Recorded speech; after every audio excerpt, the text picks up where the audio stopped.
Hello my dear children, once again welcome to our physics class. In the last session we had discussed about simple harmonic motion. Let's continue with the same concept today. So today we are going to discuss the relationship between simple harmonic motion and uniform circular motion. So what do you think? Do you think is there any relationship between uniform circular motion and simple harmonic motion? Yes, of course, there is some relationship between uniform circular motion and simple harmonic motion. So you can expect a question like this from this part. Show that the projection of uniform circular motion on any diameter of the circle is SHM. SHM means simple harmonic motion. Okay, so we can come back to this question later. Now, consider a circle as shown in the figure. AB and CD are the two diameters of the circle. An object is moving along this circle with uniform speed. That is, the object is executing uniform circular motion. Initially, let the object be at the point PO. After some time, the object has reached the point P. Let small a be the radius of this circle. Here, two angles are formed. This angle is phi and this angle is omega t. From the point P, draw two normals to AB and CD respectively.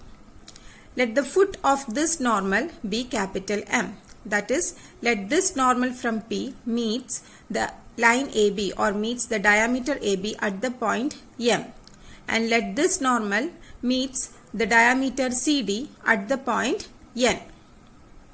Okay, and this distance O is the origin, so the distance OM is X and the distance ON is considered as Y because AB is along the X axis and CD is along the Y axis.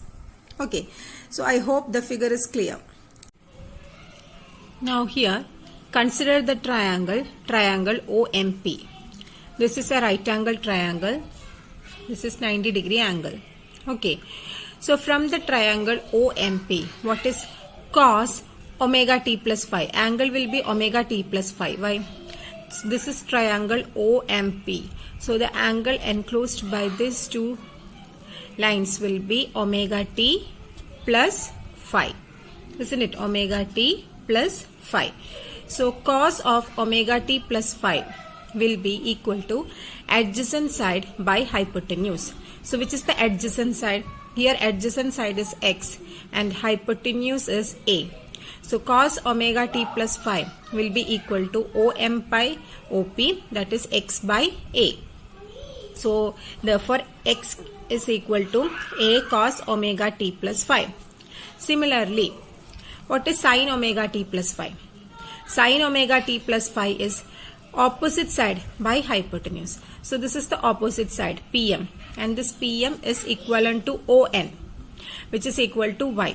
So opposite side is Y and hypotenuse is A. So sin omega t plus phi is Y by A. So we can write Y is equal to A sin omega t plus phi.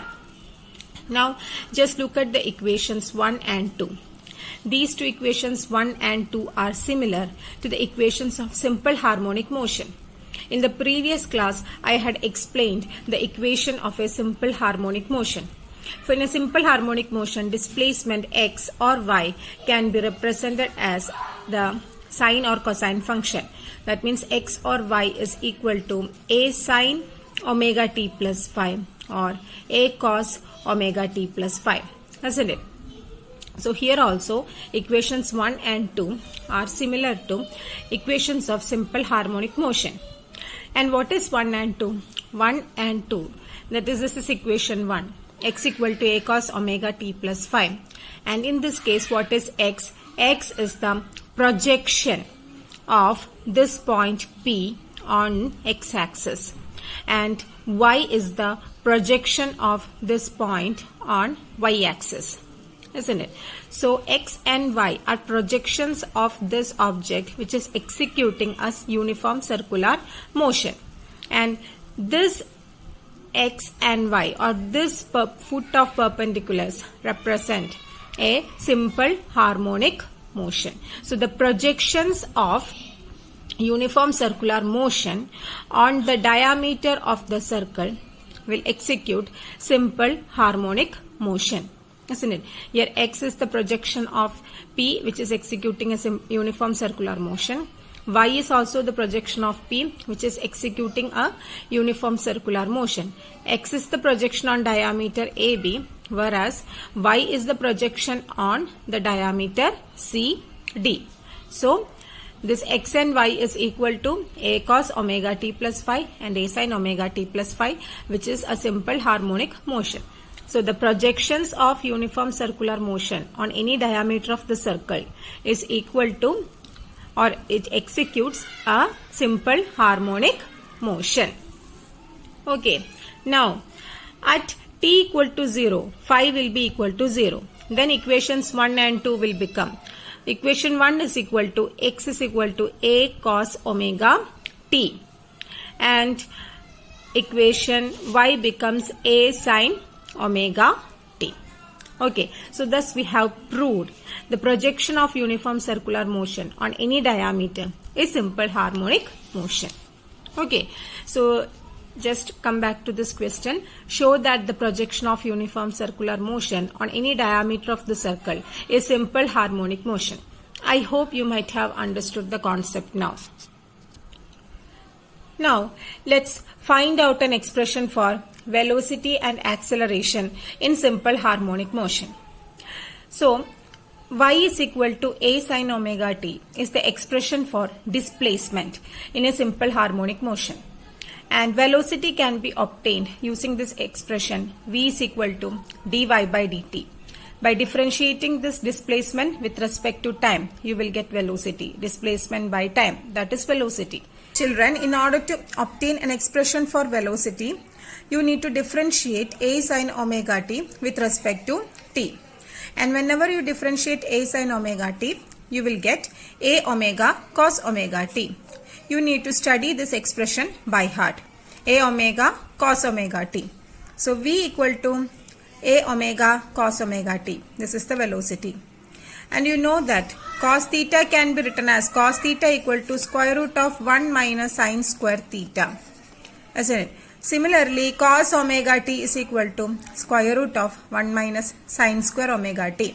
So here you can write velocity v equal to a omega square root of 1 minus sin square omega t. Now multiply this a into the square root. When this a is taken into the square root, it will become a square.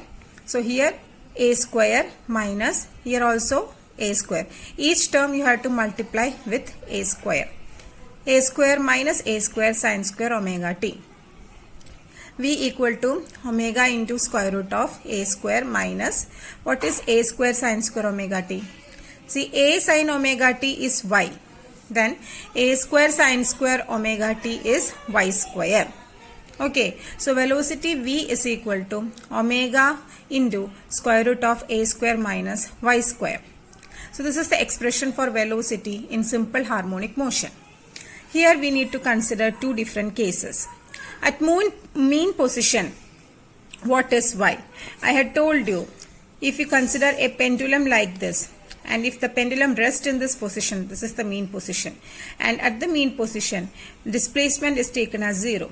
And when this pendulum starts to oscillate to both sides, maximum distance to which the pendulum can move on either side is considered as the extreme position. So here this is the extreme position, and here this will be the extreme position.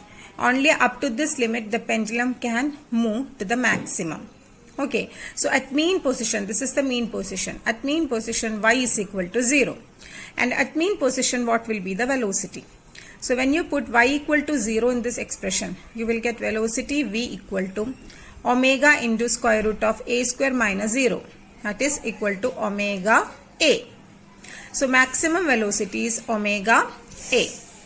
Now at extreme position, what is y? See, these are the extreme position, and at extreme position y is equal to a, y is equal to a. So v is equal to square root of a is omega into here you will have omega into a square root of a square minus y is a. So y square will be a square at the extreme position, and a square minus a square is 0. So minimum velocity is 0. So from this it is very clear, velocity is maximum at equilibrium position or at mean position. Very important concept. So in a simple harmonic motion, velocity is maximum at the mean position, and at extreme position velocity is minimum.